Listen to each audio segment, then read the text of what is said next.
Mikey, I think we're live. I feel live. I feel like we're live across the world on all available platforms. Yes, here and there, and all the ships around the world and at sea. Where I don't know where you would have a ship if it wasn't at sea. Although I do know two ships that are not at sea or were not at sea. Are they in dry dock or are they on display somewhere? One was on Speedway in Tucson, Arizona. It was a club called Smiley's, right across the street from Davis Montauban Air Force Base in Tucson, Arizona. It was a place that my brother and I used to frequent on a frequent basis. And they had a ship no longer at sea. It was a big building that was built to look like a ship, which always puzzled me because why would you build a ship across the street from an Air Force base? Well, you grow up in the desert. You want to go to sea. You want to be the captain of your own ship. Well, I always noted on a Friday or Saturday night there was a whole bunch of people puking over the deck. Well, that happens in the Navy. Well, yeah, these were predominantly Air Force guys, but and not many women at the time actually, Air Force women, but there certainly were women there. Uh, but I never understood the lie. Must have been something before they made it Smileys. What were you and your brother doing at an Air Force base? Going to the store and buying stereo equipment? Kinda, yeah, kinda. It Something, was, yes, yes, as a matter of fact, something along those lines. yeah, we were, yeah, we were kind of buying equipment, and You were enterprising. we were young, enterprising. Actually, um, I was taking actually an acting course at the University of Arizona, how to act in a desert. I don't know. That was your first Um, mistake. but hey, it got me a Pell Grant, and I figured where would be a great place to go and spend the summer? Why not in the 115-degree heat of Tucson? Hotter than Pell. Hot as Pell, actually. They, yeah, I remember that the city workers couldn't not wear ties. It had to be 110 degrees for the city workers in Tucson that work in offices to take off their ties. But where are we without our laws and our regulations? Where are we just not civilized? We're a non-Christian nation, I guess. I mean, I guess that's what they would tell you. Um, Well, we're fast on our way to that, that's for sure. yeah, and then the other one was All this business about do unto others, that's not working for me. it's not the law we're looking for. And then the other was in Route 22 in New Jersey. No. Yeah, it's still there. As a matter of fact, it was um, what was the stereo chain that CBS owned for a while? Madman Months. Yeah, yeah. And Mad Mad Months is bilabial fricatives, I think was the name of it. Anyway, this place, it's still there. It's something else, but it was a Pacific stereo. That's it. Did they And it blow it was out the to the only, bare walls? If you have a sale in the stereo shop, you have to blow things out to the bare walls. oh, well, in this case, they were blown out through the portholes. And this ship was there. I went by there a few years ago, How to get a and it was Macintosh through a porthole? Can you get your still there. Macintosh through a porthole? Yeah, it's not easy to send a Sanyo right through. It's a big square receiver. You try to put it through this little round porthole. It takes a little bit of work. But anyway, those are the only two ships I know of that I've been to that I can remember that are on dry land. If you don't count like the ones that are exhibition ships, like I forget. I mean, I know I've been to like what is it, the Pirates of Penzance at Disneyland and Pirates of the Caribbean or whatever it was, whatever a couple of those rides are, and then The pirates, obviously ships the, that the pirates of Schenectady. I knew a few of those guys. I'm going to tell you, you think the Pirates in Tucson used to party? At least there was something to do in Tucson. You could go out to the desert and alter your mind a little bit. There Oh was dear, a that sounds like a little rough guy named territory. Sammy out there who would help you alter your mind, and you could come back and Blow it out to the bare walls. blow it out through the porthole if you wanted to. That would Now, be not a problem. to change the subject slightly, may I ask a question about Route 22? Where does it go, and how do I get there? Well, Route 22 is a national uh, road. It's US 22. It goes east to west, and it starts pretty much right outside the Jersey side of the Holland Tunnel. Whoa, a well-trafficked area. And yeah. I mean, there's no want for cars for Route 22, and it goes out through northern New Jersey and then catches up with Pennsylvania at the state line, That's, continues through Pennsylvania and then through Ohio, and makes it it makes it kind of sound like roughly, makes it sound like Pennsylvania's trying to get away. yeah, well, it has been for a while. It roughly runs parallel to Route 80, Interstate 80, um, with exceptions, but it goes, yeah, it runs kind of parallel to 80 in New Jersey, and then kind of parallel to north of 80 in Pennsylvania, actually between, actually south of 80, it runs between 80 and the Pennsylvania Turnpike, east to west, about mid level between those two. Now, in Slovakia, the streets don't have a beginning or an ending. They just sort of peter out. It's hard to find the beginning. It's hard to find the headwaters. Well, henceforth, the song Where the Streets Have No Name by the great U2. They would They have given them a name, but concentrate Slovakia and realized quickly after getting to the airport and renting all those cars. I think it was the Edge really that came up with this. Um, when they were trying to find the concert venue, they were told to look for a big building. it looked like a ship. Could have been anyway. They were about an hour and a half late for their premiere appearance and Because the wound up streets, not leaving the dressing room for the entire 3 days that they were there. yeah, they finished writing that song. Well, they had to finish writing the song, and they figured, listen, if we try to go out to eat, we're never going to find this place again. These people that live here have a way of knowing where everything is. That's something that we don't share with them. We don't know Right. where it We is. don't have that. So let's say we call them, they'll deliver food, we'll tip handily, whatever else we need, and we can just stay right in our dressing rooms. I mean, there's everything you need there. There's a radio, there's a telegraph set, um, and a couple of hard chairs and a couch. One couch for the whole band. Yeah, that became, well, what they did is they called a stuber. Not Uber, but Stuber. Right, well, that's the Spopakian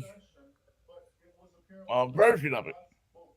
And they called up and they said, can you go to the local store and bring us back some sleeping bags and some blankets?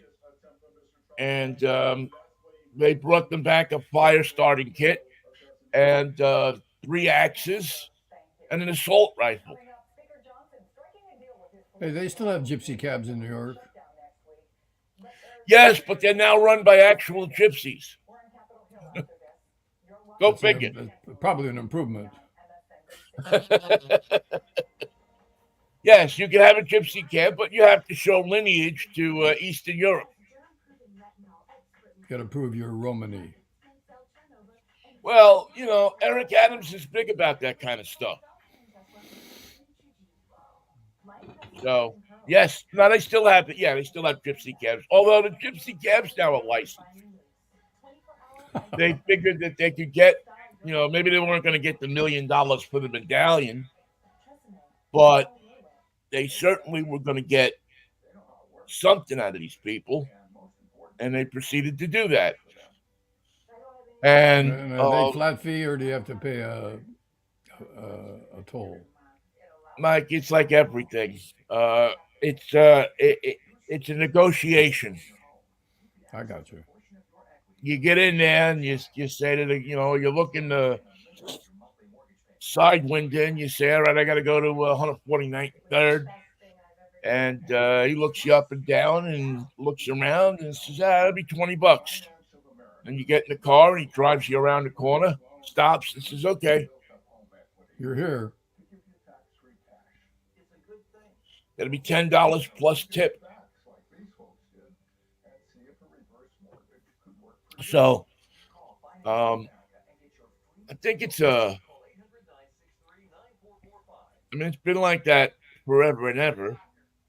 Some of the, it's funny. I remember this from many years ago. Some of the uh, newspapers did a thing because some gypsy cabs did have meters in them, Right.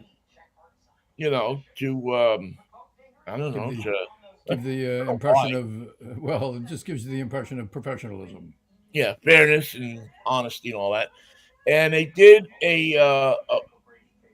so some newspaper did a story where an investigative, or maybe it was a TV station, maybe it was like a eyewitness news investigative story. Roger Grimsby, Rise of the Gypsies. Well, Geraldo Rivera, I think, was actually the investigative reporter at the time there, I'll take Roger and Grimsby. I don't know, he got into like 25 different gypsy cabs that had meters in them because they would say on the side, metered honest or something like that on the side of the cab, and found that none of them, They were just not a one, set all over the place. was accurate. There was not one metered gypsy cab that they got into that the meter was set right. I'm not The only thing surprised. about that is that they also got into a large number of medallions cabs and found out that the meters weren't set right either. So, Same thing. well, it was just a bunch of ways that you could change. In those days, you could change as the kids say now, hack the system. Well, when you start, the guy pulls down the flag and it goes $10.50. You go, wait a minute, we haven't gone anywhere yet. Yeah, or there was a way that you could move, the drive on a taxi meter worked off the speedometer cable, which came down into the transmission.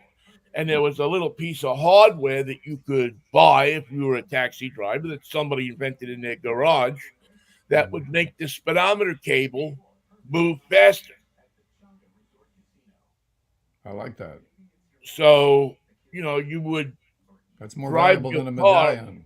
and a speedometer cable would go the equivalent of 90, which would give you roughly a 100% increase. Looks like we're in the village, but my meter tells me we're in Bordentown, New Jersey. That's going to cost you $150. Yeah, that's how it would work. And so, gypsy cab drivers. So that's why it was always best to negotiate a rate before you go. And most car services had, um, just a predetermined zones for how much they would charge you, plus waiting time and everything. And so it worked out better. I mean, people, listen, in these neighborhoods where they had gypsy cabs, people were happy to get anything that would, take them where they want to go. I mean, you couldn't get a cab to come into those neighborhoods except for a gypsy cab. Nobody wanted to work uptown. Well, there was a lot of people who got robbed. People after a while say, I don't care how much you paid me. Not going up there. I'm not going up there. I'm not going to take a chance of getting myself killed. I wouldn't blame them. I got to go to the Mets game. I got tickets to the Mets. I don't want to miss it. Then you better take the subway. That's why the 7 train was so popular. What line was that? 7 train? Yeah, because you knew if you were on the 7 train, you had a pretty damn good chance of getting to the ballpark. And that was IRT, BMT. What was it? It was the IRT. Early on, it was the BMT, and then they did this big switch around in, well, I want to say 1948 or something like that, I missed and that. I missed that changed. completely. I wasn't paying Yeah, any I attention. was sleeping on that one myself, and they changed all of they moved lines from one place to another. They tried to um, merge some of the lines and everything, and it wound up that the 7 train, which previously had been a BMT train, went over to the IRT and was renamed the 7. You can tell IRT trains because they only have numbers. Ah, You can tell, right? If you go to Manhattan, you take like the 4 uptown. That's an IRT train. You take the 1 train downtown. You go across town on the boom. The only exception to those was the shuttle in Times Square that was designated SS, for shuttle, shuttle, for super shuttle, shuttle. shuttle, and um, the letters were all IND uh, railways. So Like the double the D. E, the F, Yeah. the A, those were all. You can take the A train. You could take You the A train can uptown take the A train.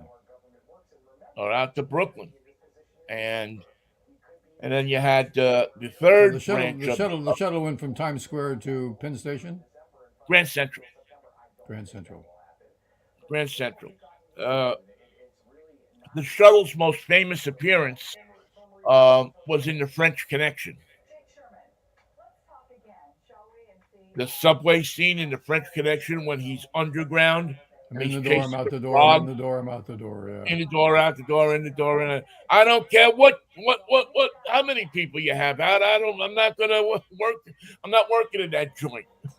In Acton's, on a payphone on the platform of the shuttle. That was the SS, the Grand Central Shuttle, and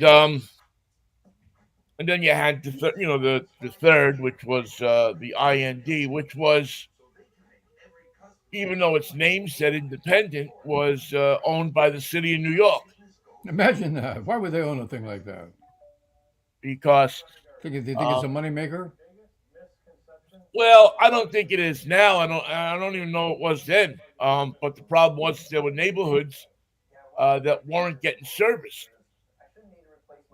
And so the city said, "Well, we'll build a sub." I mean, I think probably the plan was to build a subway and then sell it to somebody. Wound Some up rich guy from the city Boston. got snookered and had to buy the other 2 subway lines. So, but that was the IND, with the E, the F, um, the local versions of those different lines with the letters. So, and then in 1932, they all were taken Merged. over by the city. And When was the last one built? Was it IND? Was that the last one built? yeah, the IND was the newest. And you may not notice this, but the IND and the BMT cars can run on one track, on a certain track, but they can't run. The IND and the BMT can run on the same track. The IRT cannot run on the same track because the gauge, the width between the tracks, is different. Now that was a mistake. Yeah, that was they were scratching their head about that one, and also the cars on the INDs were longer and the BMTs than the cars if you ever look at them, the IND cars have three doors on each side of the. Is the IND has the three? I think the IND has three doors on each side of the car. Everybody else has two. The IRT has four doors on each side of the car. They're longer cars. I remember when I So, first moved to New York in 1969. We'd get every once in a while we'd get an old car on the west side of Manhattan, and it had brown seats with what's the word I'm looking for? Crosshatched material. It was oh, not. like almost like straw. Yes, Yeah, yes, yeah. And those seats, they had a different configuration for sitting. it's true. Most subway cars now you get in, they just have two rows of seats to face each other. Right. Those cars had They face seats that forward. you had one to face the center of the car. Then they had a set of seats that faced one on the face the front, one face the back. Correct. Then you went to another one face the front, one face the back, and on the side, and those seats move. So you used to see the conductor would have to go through the car and Straighten everything change in. the seats so that they would be facing in the way that the train was going. Ah, Well, and that was done because the union wanted to have more conductors and said, well, we can't uh, we can't have people facing the wrong way, so you're going to have to hire an extra conductor the train switcher, the seat to switcher. switch the seats, and there you go. And yeah, those were, and the worst thing about those seats, I remember this, were two things. Number one, if you were taking the train back from Rockaway, You didn't come want up to sit from on that in Coney your Island, bare legs. those straw like materials Cut you up. would crack or break, and it'd be like a knife sticking out of the bottom of the seat. And so Yeah. you'd sit on that, and the thing would literally stab you. I mean, you'd literally come home with blood Now, did you ever going hear down your leg. did you ever hear an announcement made in the subway that you could actually understand? Yeah, yeah. Once I think I might have. Yeah, What did he I don't know. say? They spend $20 million on a subway car, and they can't put a speaker in that anybody can understand. Not a word, not a single word. And they But use them again, all the time. They got plenty to say, but no one knows what the hell they're talking about. I mean, that's New York. I mean, it would always be, "Oh, sorry, so street." What did he say? Nobody knows. Well, why do And you even and listen? Yeah, why did he bother? yeah. I mean, really, if you think about it, Michael, why would you want to know? Well, if you don't know, there's obviously some valuable material there that's going unheeded. Yeah, I mean, if you know, it only adds to the problem. If you don't know, If you you feel don't fine. know, it becomes a guessing game. Do I work at this stop? I don't know. Let me look out the window. Well, that's a great idea, except that they don't, they clean the windows like once. Every 2 years. Well, lucky if it was once every 2 years. I mean, the subway cars were truly some of the dirtiest pieces of rolling stock of any kind that you'd ever see. It was, I mean, unsanitary would be calling those cars unsanitary would be calling them clean. Well, And they had car cleaners. I mean, they had people to clean the cars. same guys who made the announcements, they weren't that good at their job. Yeah, they weren't good at making the announcements. They certainly weren't good, at cleaning cars. They really weren't good at anything. Now, the bus dispatchers, they were a different story. They were good at stuff. You would see a bus dispatcher walking through a bus and picking up paper and stuff like that because they took pride in the buses. Uh, my cousin Tony was a bus dispatcher at Willets Point, and Oh, sometimes the things Tony saw over the years. You see it a Well, yeah, lot. it was right across the street from Shea Stadium. Oh, But when them buses came in, cousin Tony, he was on the stick. He got up into the bus, and the drivers are supposed to take the stuff, whatever's the papers and stuff like that. I mean, you don't have to. They don't want you to vacuum the bus, but pick up the crap if somebody spills a cup of coffee or something like that on the bus. Wipe it up, on the seat, not on the floor or anything. And but he used to walk through those buses and check them to make sure that they were clean enough to go up back out on another run. every once in a while you find a 20, but not every day. I would say that cousin Tony found his fair share of 20s in those things, and I mean, as a matter of fact, I think he said it took him a couple of years before he realized that people don't call up the lost and found at the garage with the serial numbers of the tens or 20s or fives that they would leave on the buses. You can't mistake it for another $50 bill. I have the numbers right here. Exactly. Um, and then the head dispatcher finally just marked that one off his list, that rube off his list. No, we didn't find it. We didn't find it. Well, no, I mean he turned it into the head dispatcher because cousin Tony was a very honest guy. He was, I don't know how he wound up in our family, but he was a very, very honest guy. And so he turned the money in, and then figured out at some point that the only thing that was happening to that bill was it was winding up on the head dispatcher's whatever bar that guy was going to that night. It was his drinking money. That's where you'll find it. If you look, that's where you'll find it. That's where you will find it. Well, Mikey, I'm extremely proud of the Mets. They're staying with the pressure. They're staying with the idea that they can win. They're just stuck with they adopted these emotions and they made them their own. Yeah, you could say that. Then again, you could also say it's the damn hat that I bought. Well, that's just part of it. I did not wear the hat on Saturday. Why not?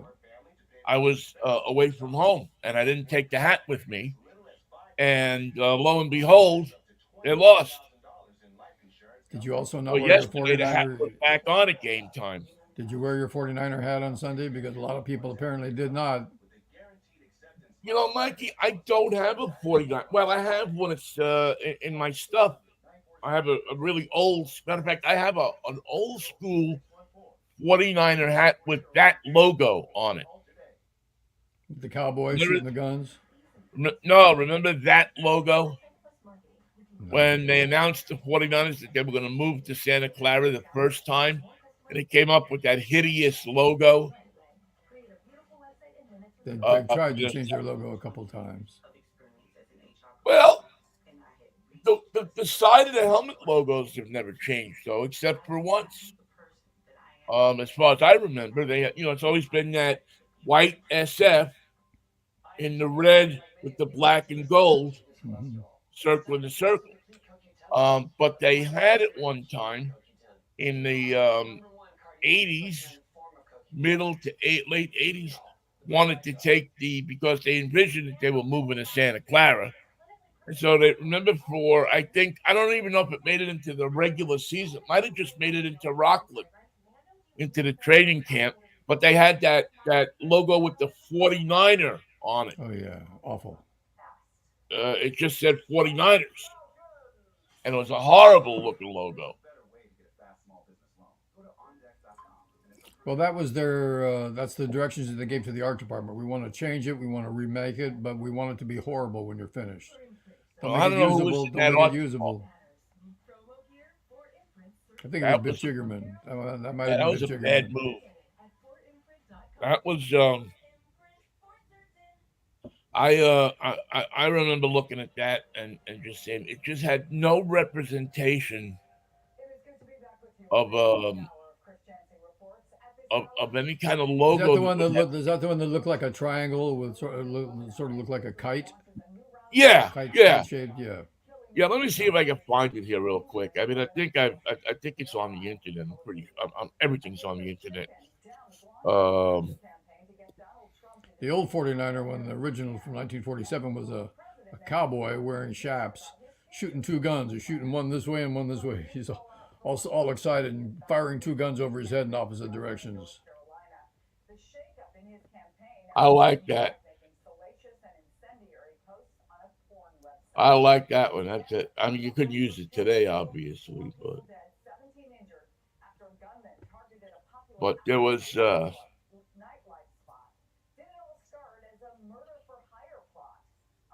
Yeah, where is this? Here it is, 1991. Oh boy. Known around this country as the year of bad ideas. It was the year of bad ideas. All right, let's see how I can do this now. Um,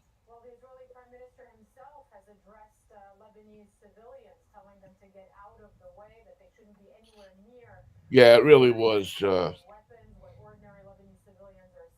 It really was a hideous, unbelievable.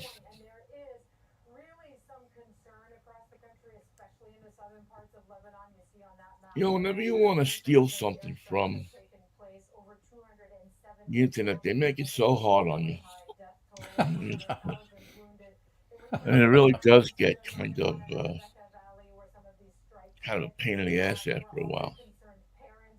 Um, yeah, let me see if I can just do this, and it will show it.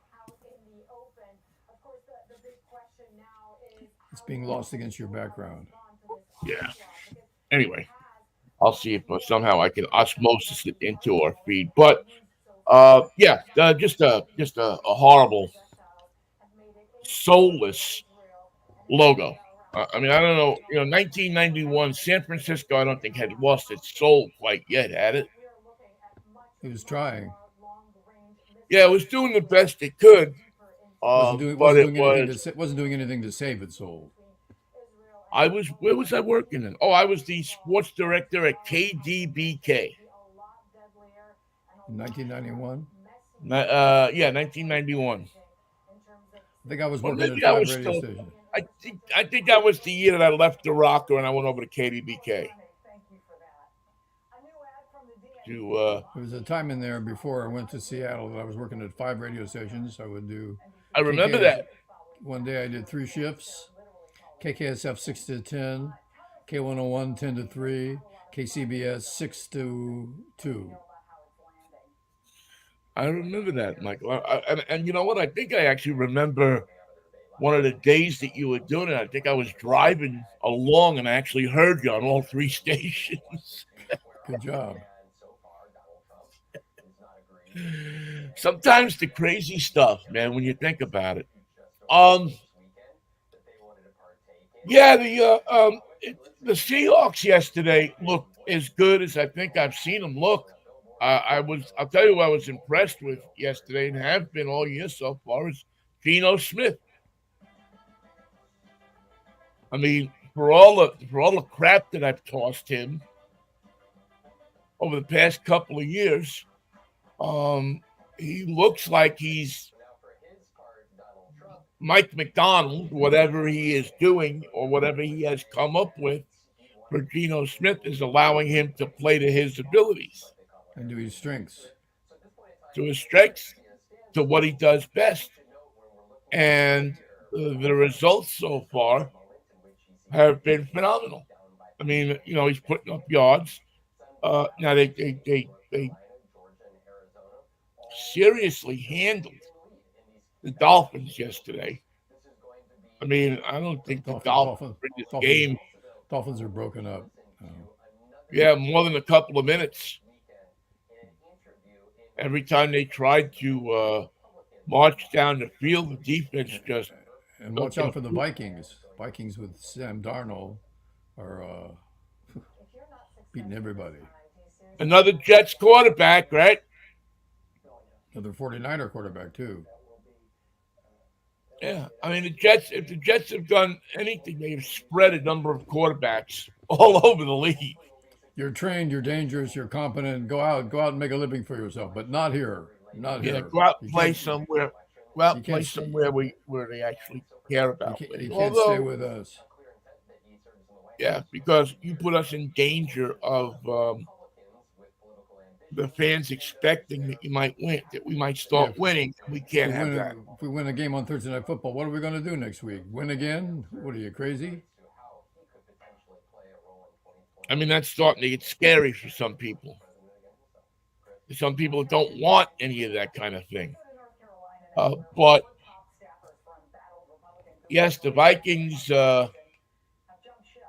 have breathed some life into. They did it themselves. They had no help, no help at all. Yeah, it's it's. I mean, I'm not a big Viking fan. Um, it's one of those franchises that I call them "don't bother me" franchises.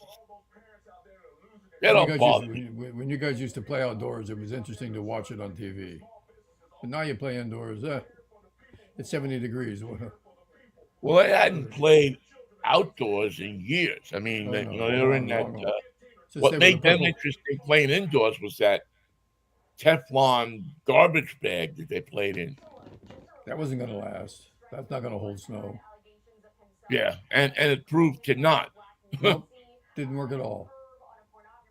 um, but again, it was I could save you some money on that roof here we're about ready to build. You could use Teflon. It'll be done in a day. right. Yeah, we'll get you, and we got a deal on it because they make it just right up the road here at 3M. And how much will we need? I don't know, a couple rolls. I don't know. Why don't you go down to Walmart and see how much they have and bring it back? Uh, yeah, they just were never a franchise. I mean, they had individual players that you might be interested in. Fran Tarkenton at one time. Yeah, Frank Tarkenton, who was the guy who became the judge. Um, The lineman, Mitchell, Marshall, yeah, not Jim Thurgood Marshall. Marshall. I don't think it was him. Uh, but I mean, they had Mike Tice coach there for I don't know a year or How is so. Mike? How's Mike these days? I haven't seen him much. I know he had his golf tournament not too long ago, and I didn't see. I sent him a note. I don't know. I forget when. Hey, call me if you need any help with the tournament. I never heard anything back from him, so I don't know if he was big time me or what. But I doubt it. yeah, I doubt it. He's a good guy, Tice. But other than that, I mean, what compelling reason would I have to care about anything? So they were one of those teams. They exist. It's like the Saints.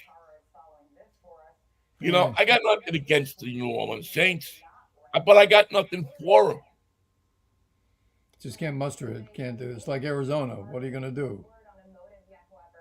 Yeah, you just watch. You watch it because it's football, and if there's nothing else on, and you don't want to put Meet the Press on,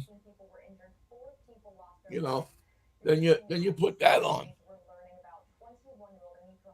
Well, it's almost like watching a college game.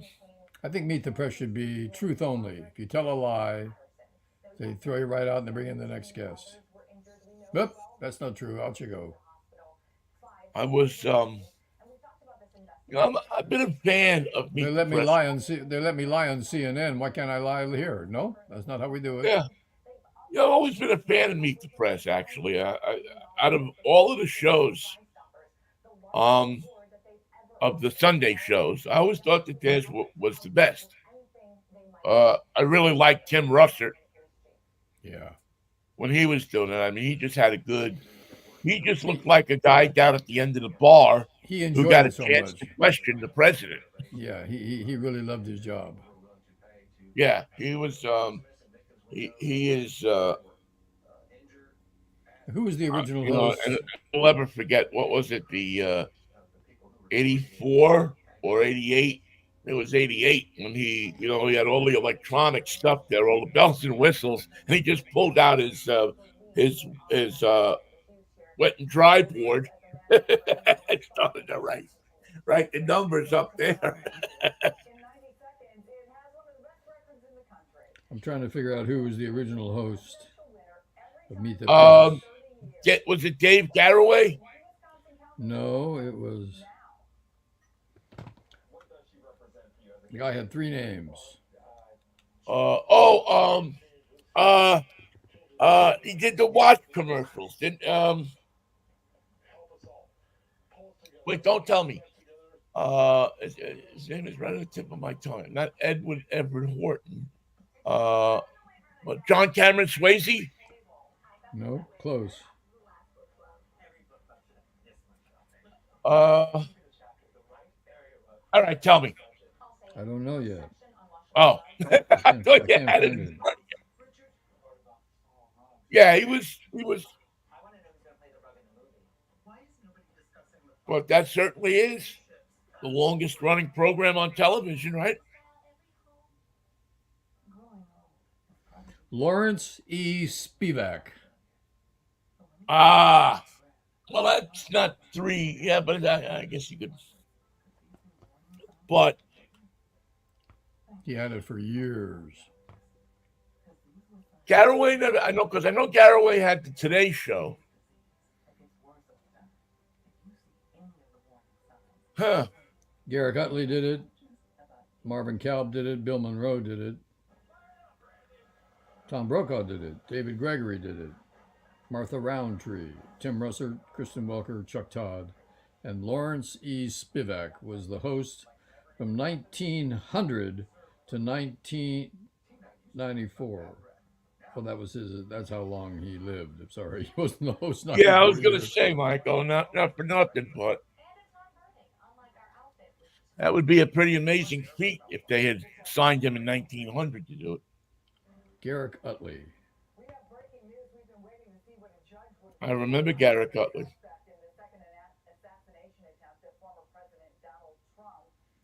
Well, Edwin Newman never hosted it.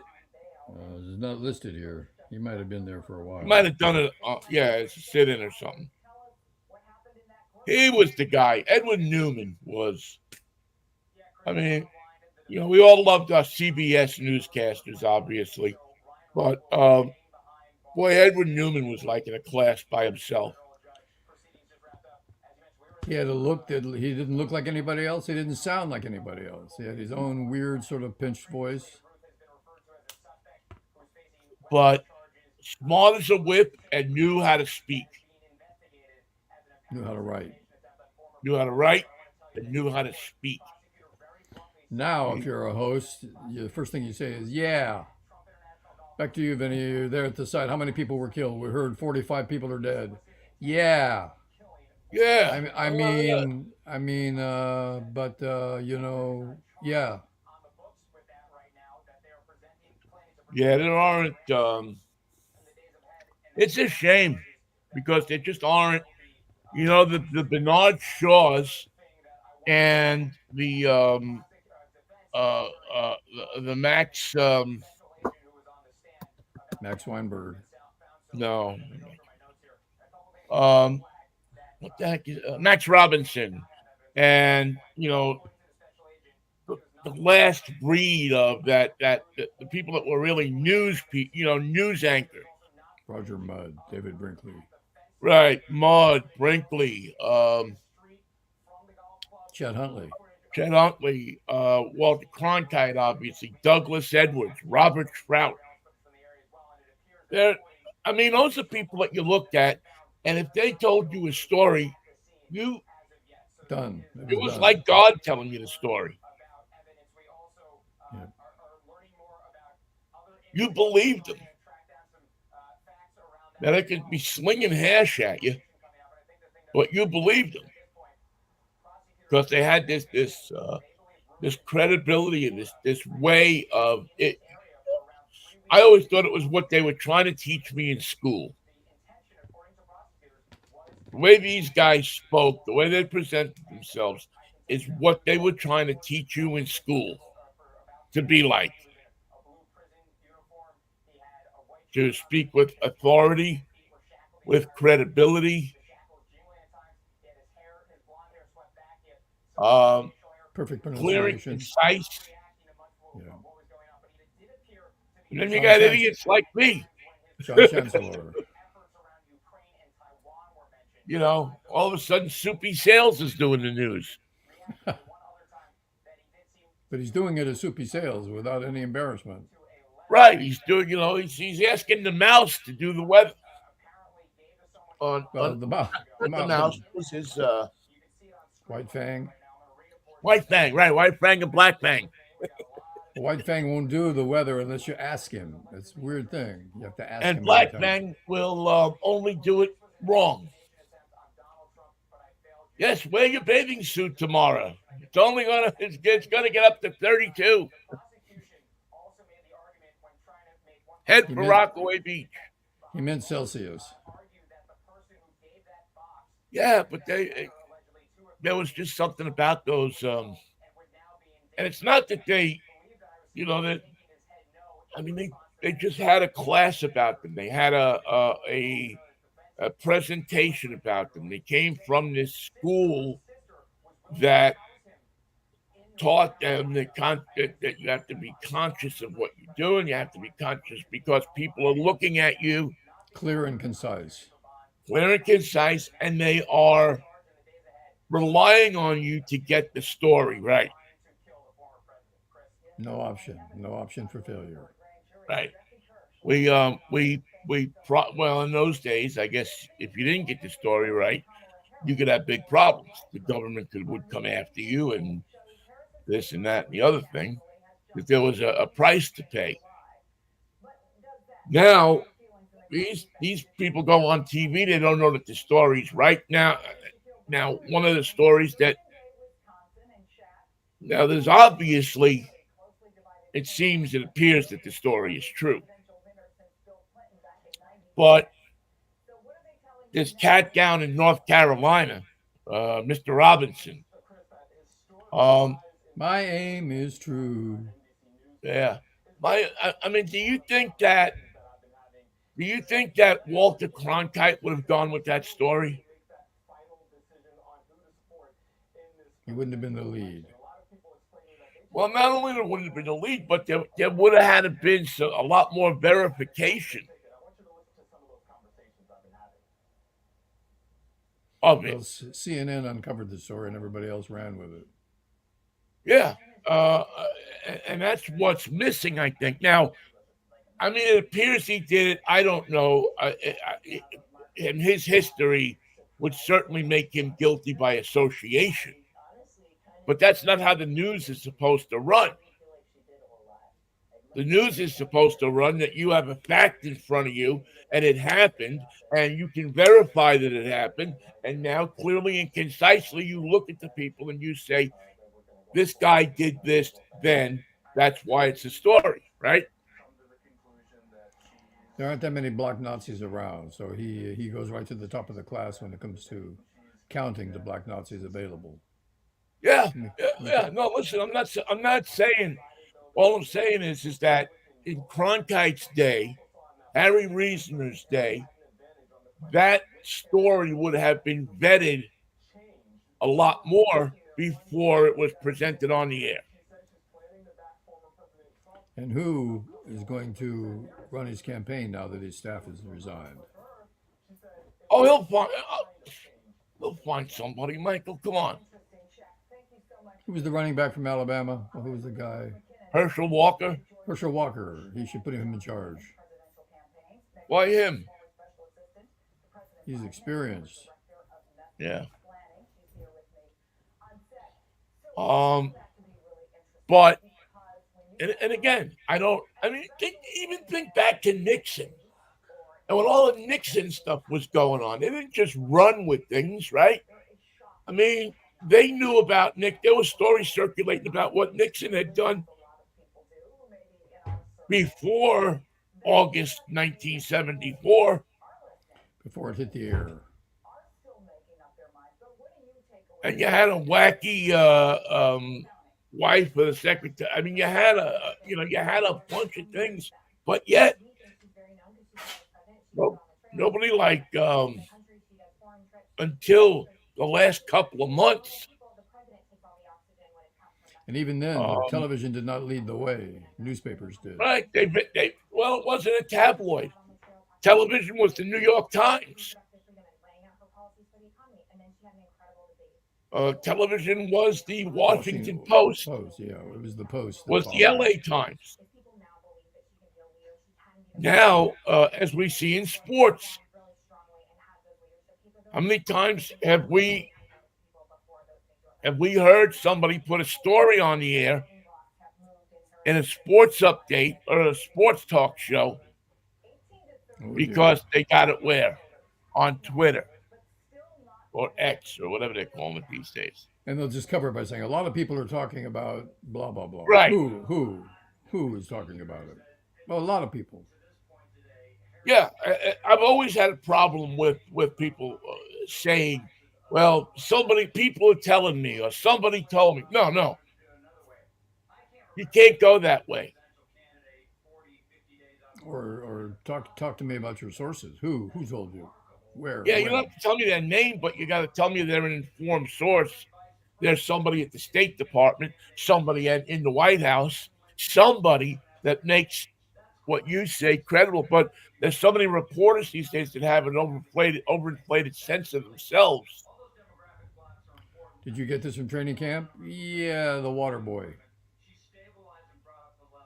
What did he Yeah. say? He said he thought he heard him talking about it. Well, that's been as we've talked about before. It's been one of my main problems with the whole news thing. It was always my problem with the sports thing is that there were so many people who were just in a rush to put something, not because they wanted to inform people, because they wanted to be the first one with the story. Right. Didn't matter if it was right, didn't matter what. It was just want to be first with the story. It's one of the biggest problems in our industry today. And then what do we do tomorrow? We'll lie to him again. I don't know. We'll come up with something. Yeah. And the only accountability, really, the only accountability that you have these days is just somebody standing up and saying, well, we got that one wrong. We'll do better tomorrow. We'll be better. We're We'll be better. gonna review our We'll do sources. better. Yeah. But they never even really give you that, do they? No.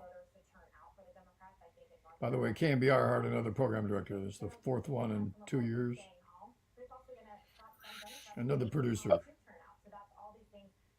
Who'd they hire? Biff Chickerman. Ah, well, Biff was looking for work. Unfortunately, he didn't find it. He's working for KMBR instead. Well, Michael, is going to, somebody's going to get a hold of a sports station and they're going to do programming where fans can call up and express their opinions on the air. Oh, that's not going to work. And they'll take off like a rocket because that's what's missing from talk radio today. Not just sports, but all talk radio. It's become a wasteland of people who think they know things and have decided that they should let you know what they don't know. And you'll take that as gospel. Here's what we think we know.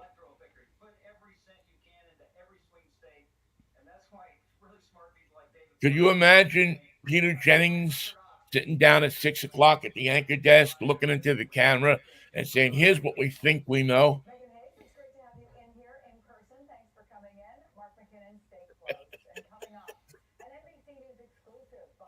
Wouldn't happen, Mikey. I'm not going on until I know something. I got to know it. I got to have somebody who can tell me that they work here and they could get fired if they're telling me something that's not right. And three sources tell us it is right. Right. And then we need two other people to tell us that can get fired to tell us that what that guy is telling us is right. Informed sources tell ABC News the following. You have informed sources all you want, but they got to be right. There's another way around that too, and I hear it on MSNBC every once in a while. ABC News reports that Vinnie has been hired as the morning man at Cairo. We haven't been able to confirm this independently. Right. Well, that's what they did with the Robinson story. That's exactly what they did with the Robinson story. Now, to CNN's credit, to Jake Tapper's credit, when he broke the story, he brought the reporter on that had run down the story and questioned him and asked him, well, how exactly did we get this story? How do you know what you think you know? What are the mechanics of this? Why do we feel confident enough in this story that we're going on air with it? That it hasn't passed through, 6 stalls in a bathroom or something like that. Why do we, and the reporter gave basically his theory of the case. We recovered these comments from a chat board. Well, I mean, matter of fact, I think, well, no, he says it started out as rumors, and there was a small newspaper somewhere in North Carolina that ran the story. Oh. But they didn't run the complete story with everything. They did a little bit of checking on it, found that it looked like it was true, and so they went with it. But the CNN reporter went back and found stuff that had been written from the same web address, the same web servers, the same. I mean, that's the thing people don't realize today. When you write something on the internet, you leave a trail forever. It's there forever. Doesn't go away next week. Doesn't go away when you decide that you've got to be a better person. Good luck to you. It's gone. And I was impressed with that. I was impressed. I said, at least they had the nerve to sit somebody down and explain to me how they got this story and why they are airing this story, why they feel like this story is true and not just something that you heard. It might make anybody wonder, how did this guy advance in politics so steadily, being such a reprehensible person, being such an awful individual. Yeah, it's and he's still there. No staff, but he's still there. Well, at this point, what has he got to lose? Just his job. Well, even more interesting than that, though, Michael, is he stays. I mean, if he comes out of the race, I'm not sure how this works, but I think if he comes out of the race, he doesn't get to keep the money that he's collecting. Where does it go? I don't know. I'm sure people will be suing him. But if he stays and he loses the election, whatever's left becomes the Mark Robinson Foundation. So I don't know. I don't know the mechanics of it in that state, how all of the election law works and everything like that. But the only reason for him to quit except you believe in honor, No. and I think honor, that honor ship sailed is sitting over on 22nd and Craycroft, and I That's mean right 22nd where. and Speedway in Tucson, That's exactly where it is. Yep. with little portholes that have sanyos stuck in them. With guys heaving over the rail. I mean, that's where that is. I got So your honor. I got your honor for you right here. yeah, yeah. I mean, no honor against thieves and politicians, or no honor for thieves and politicians. There's also no honor among under 500 baseball teams this time of year. No honor whatsoever. The Giants aren't. They win. They won 9-0, and for what? For who? For what Well, eventuality? I'm I'm um I'm thinking, Michael, and I don't know. You should either talk me into this or talk me out of it. I have this kind of compelling thing to get in the car on Wednesday and drive down to the Oakland Coliseum. Well, it would be historic. You might see Dennis Eckersley. You might see Ricky. Yeah, Might see Joe Rudy.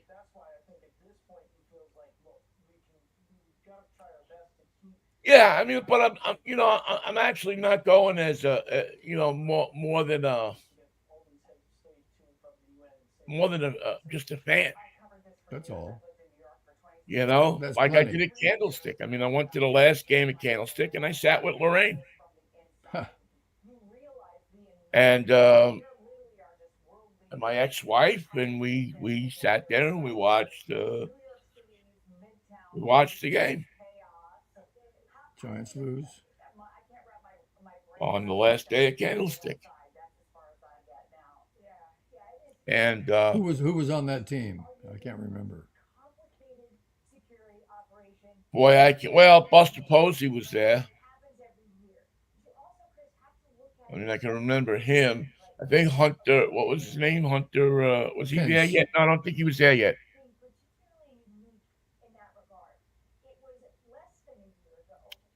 Uh, Candy Maldonado. No, he was gone. no, he was gone already. What was that? That was 2003. Just before the first World Series. Yeah, I remember it wasn't a horrible team. I mean, I don't think they didn't make the playoffs. I don't think, but they weren't a. I don't I don't remember them being a horrible team. Well, that's what you can always say about Giants losing efforts. They weren't horrible. They were just losers. Yeah, it's. I mean, They weren't the White Sox. what? Oh yeah, we got to talk about that too. It, they didn't. I mean, the Giants have never been that horrible, have they? I mean, I mean, they might have been one year where they finished last or second or last, but the worst the No, Giants, they're and it's always in kind of the middle of the pack, right? just the middle of the pack. They're below 500, hovering Yeah, I mean, it's like in the '60s, they finished how many years in a row in second place every damn year. every year. They had a great enough team that they could stay up there, and they had a shot at it all year. You never felt like they were out of it, We always played except the for the last Dodgers. day of the season. Always played the Dodgers in the last 2 weeks of the season. Three there, three here, and meh, meh. But people still,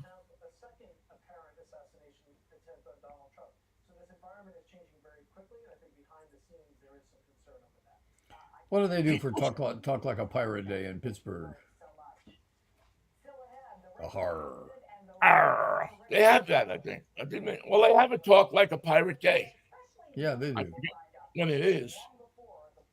I think it So was the last last week. game at Candlestick for the Giants was September 30th, 1999. The Dodgers beat them 9-4. Damn. But I do remember that they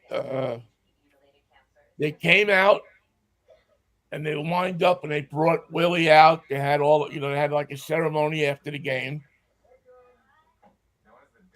And they had a bunch of old giants out there, and I'm forgetting exactly what they did. But there was a ton of people. Everybody stuck around. We got somewhere I still have it. We got like it wasn't a quarter candlestick, but it was a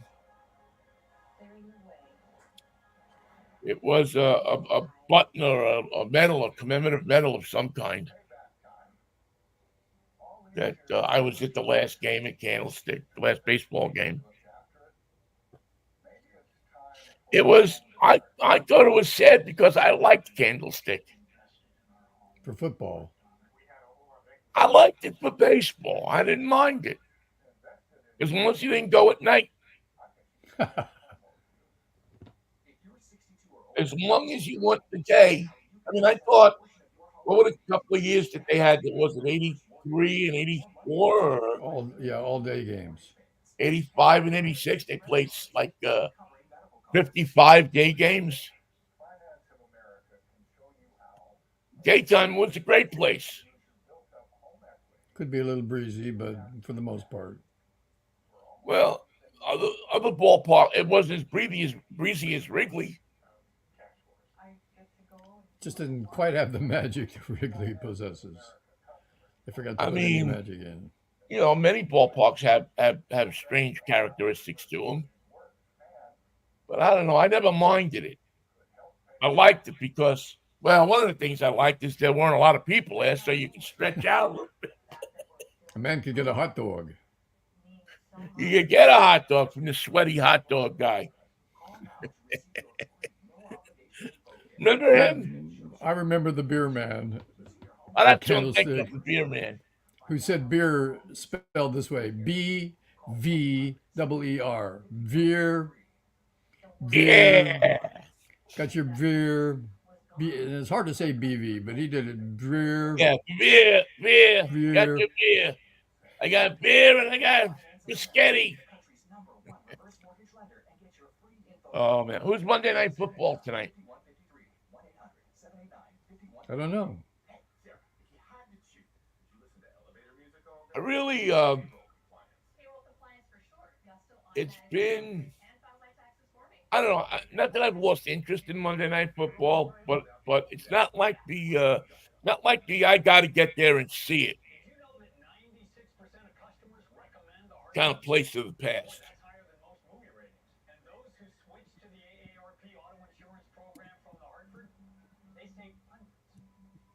There's 2 Monday Night Footballs tonight. Is there really? Bills and Jaguars.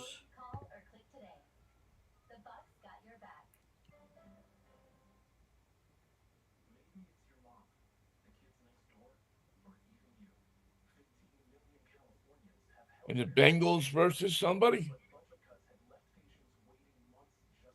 Commanders and the Bengals, and the Jaguars and the Bills. Why do we have 2 Monday Night Football games? An early one and a late one. One's on ESPN, one's on ABC. I'm not interested in either of them, really. That's why you got to watch the Manning brothers.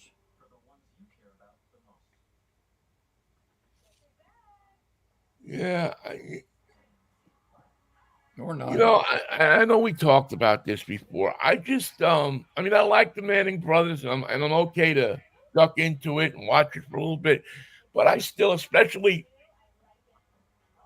if now I'm watching for pleasure. I'm not really watching for work, so it's not this compelling. I got to know everything that went on. You're not taking notes, right? I'm not sitting there taking notes, but usually, this.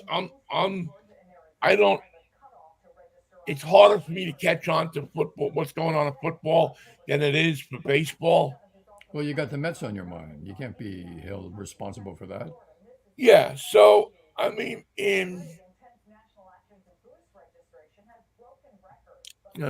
just, it doesn't do it. The Manning thing is good. I like listening to it for a little while, but it's all over the place. It's not a football It's not a football game. It's a show that's going on while the football game is going on. Sometimes it is. You're right. And if I'm looking at Monday night, if I'm looking at a game like that everybody's going to be talking about the next day, I usually pretty much got to be paying attention to it if I'm going to be on the air or if, something's going on.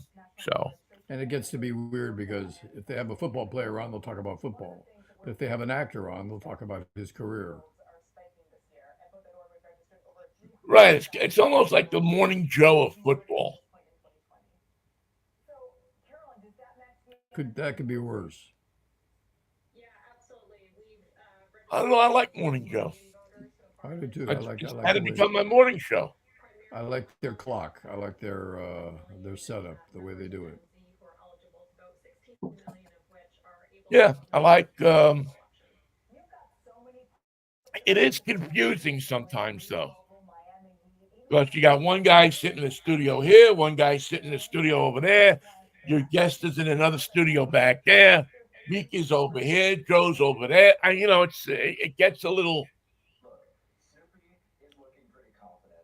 It does get a little confusing sometimes. Today we're going to put everybody on the air at once. Look at all the boxes on our screen. Yeah, let's just put a 16 box up there and see what happens. See who jumps in the That ought to box. shock the crowd. All right, Michael, we've put one into the books for the week. This is in the books. Remember that. You can get a book and look it up later. The Metsies are going to rest up today. Where do we keep the book? Out on Route 22 in New Jersey. I don't particularly know. Um, where are Mariners? I think are off today, aren't they? They've been a little off for a while. Well, no, but Mikey, you got to give them credit, man. They're hanging in there. Yeah, they Oh, still they're are at a Houston. factor. They're at Houston. No, they're The most hanging in hated, there. They got the the most Astros, and hated then team, the most hated team in baseball. the Astros. Oh yes. Yeah, I would agree. They've turned into the Oakland Raiders of Major League Baseball. Yeah, I would agree with that. So you got the Mariners still fighting for it, and I Get like a that. hit.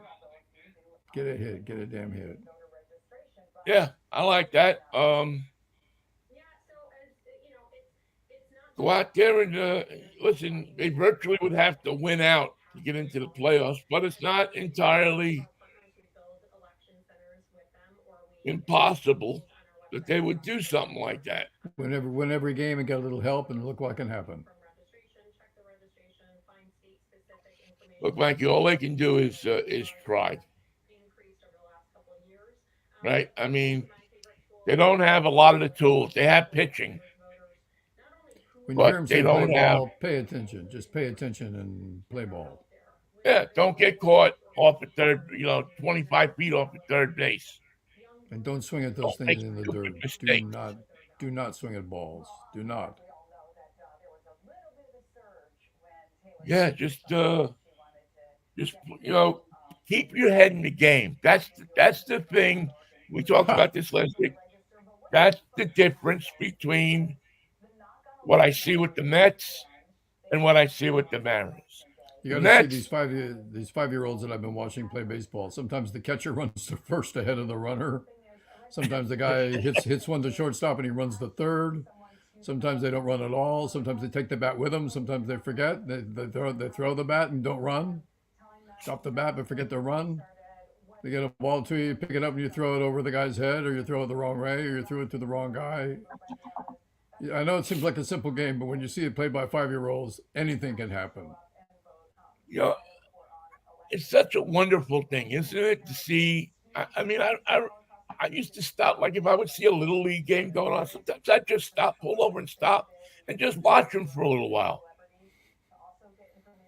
It brings you Because to, it was you could look at that field and you could say, boy, I see that kid, and that kid looks like he could go to the major leagues. And then you could look at some other kid and say, he doesn't look like not he's going to going to be able happen. to find a car after the game. Not going to find his mitt. Forget the car. Where's your But mitt? Oh, that was yeah, but my get it mitt? all Oh, right. That's what that's why I don't worry about my love for baseball. Even though every once in a while it wanes, I can still get enjoyment out of going down. We have a diamond around the block here, and the young kids play on it. The parents bring the kids down and they play. Not like when we were kids. You go to the schoolyard and you fuse up sides. right. That's gone. Um, but you can gain an immense amount of enjoyment out of that. Oh, yeah. You Well, know, when one kid picked up the ball, threw the guy out at first, there was a standing ovation. It was a scene. We couldn't believe what we had seen. That transpired before our very eyes. that's why we love baseball. That's why baseball touches The us. kid's got an You arm. know, That kid's got an arm. He can play.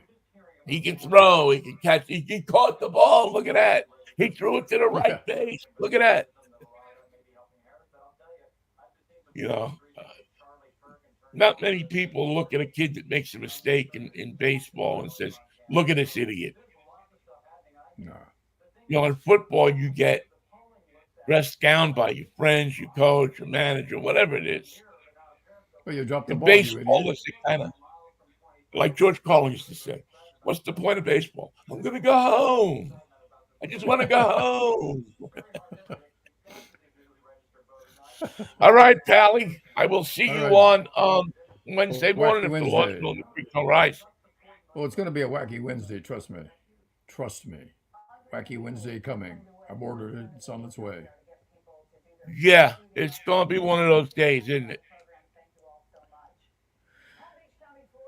Have a great one, Vinny. I'll see you in 2 days. See you in a couple of days, Mikey. And to all of you out there, thank you for listening. As we always say, peace, love, Manischewitz. It's quite a wine. What a You, wine. See you, Vin. you got it, Sammy. And thank you all for listening. We'll catch up with you on Wednesday. Bye bye.